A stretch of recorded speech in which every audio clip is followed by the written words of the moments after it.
Hello guys, স্বাগতম আরও একটি নতুন ভিডিওতে। ওয়েস্ট ইন্ডিজ বনাম বাংলাদেশ টি-টোয়েন্টি স্কোয়াড ঘোষণা করেছে।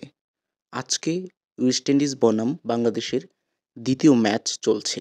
বাংলাদেশ ব্যাটিং করছে, তারই মধ্যে ঘোষণা হলো টি-টোয়েন্টির স্কোয়াড। আমরা একবার দেখে নিই টি-টোয়েন্টি দলে কারা কারা রয়েছেন।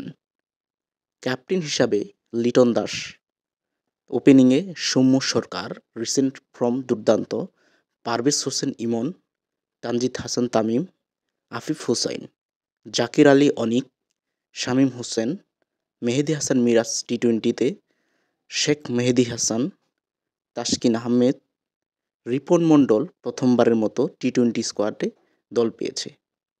নাসুম আহমেদ, হাসান মাহমুদ, রিশাদ হোসেন, তানজিম সাকিব। এই হচ্ছে বাংলাদেশের টি-টোয়েন্টি স্কোয়াড। লিটন দাসকে ক্যাপ্টেন করে দল ঘোষণা করা হয়েছে। এই ছিল টি-টোয়েন্টির স্কোয়াড। এতক্ষণ আমাদের সাথে থাকার জন্য ধন্যবাদ।